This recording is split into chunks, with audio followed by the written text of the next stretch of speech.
Ever wonder what happens when your nightmares fight back? Welcome back to our deep dive into horror classics.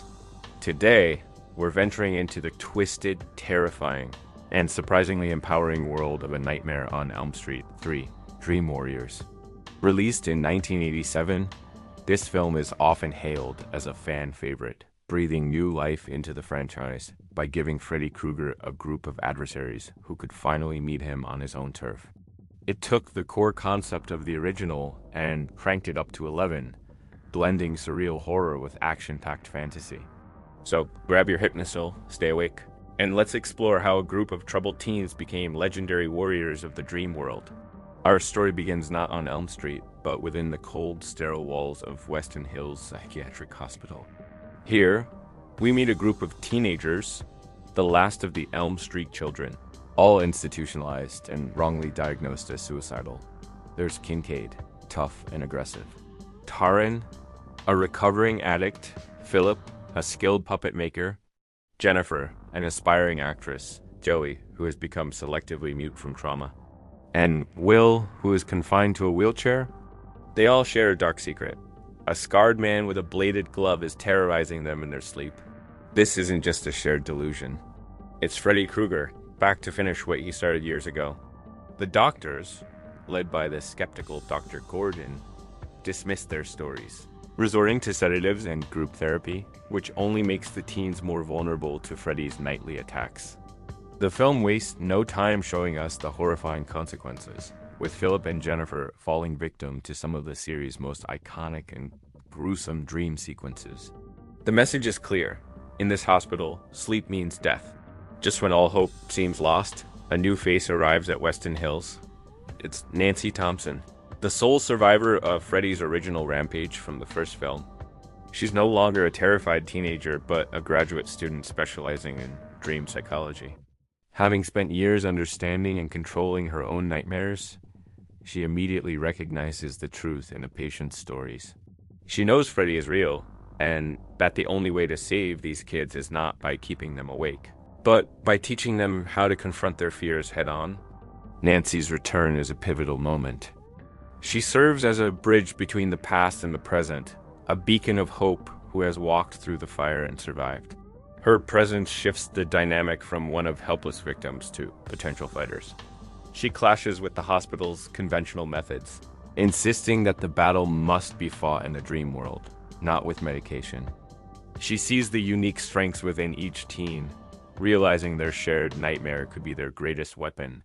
The turning point comes with the introduction of Kristen Parker. After a terrifying encounter with Freddy where she nearly dies, she's brought to Westin Hills. It's Kristen who inadvertently brings Nancy into the group's collective nightmare. Proving Nancy's theories to Dr. Gordon, with this newfound ability, Nancy devises a radical plan. Under group hypnosis, she and the teens will enter the dream world together. There, she teaches them that the rules of reality don't apply. Whatever they can imagine, they can become. This is the birth of the Dream Warriors. In the dreamscape, their perceived weaknesses transform into incredible strengths. Kincaid discovers superhuman strength. Taryn becomes a beautiful and bad punk rock brawler with twin switchblades. Will regains the use of his legs and becomes a wizard of light. And the others find their own unique team of superheroes ready to fight back in his own realm. The dream sequences transform from pure horror into spectacular fantasy battles. As the Dream Warriors grow stronger, Nancy uncovers a deeper mystery surrounding Freddy's origins and how to defeat him for good. She learns from a mysterious nun, who is later revealed to be the spirit of Freddy's mother, Amanda Krueger.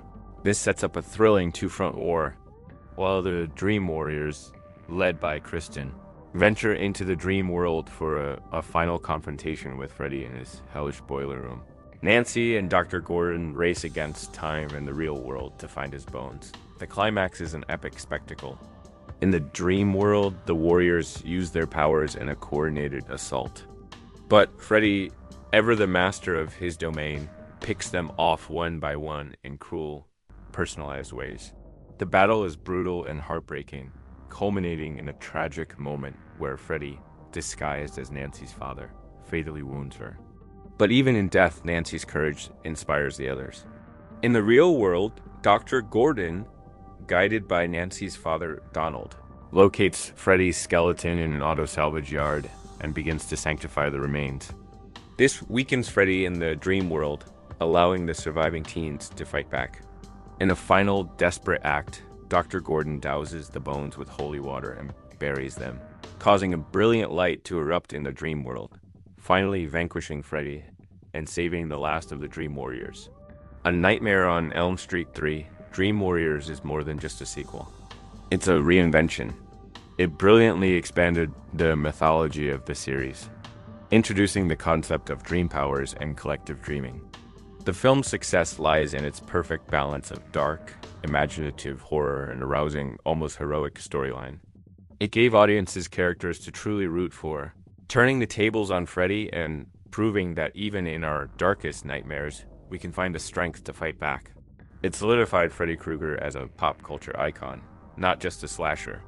The themes of unity, empowerment, and facing one's inner demons resonated deeply with audiences and cemented Dream Warriors as a landmark film in the horror genre.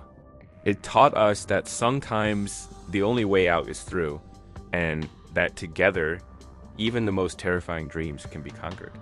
Thanks for joining me on this trip back to Westin Hills. What's your favorite Dream Warrior moment? Let me know in the comments below. And if you enjoyed this, don't forget to subscribe and hit that notification bell for more deep dives into your favorite horror movies. Until next time, sweet dreams.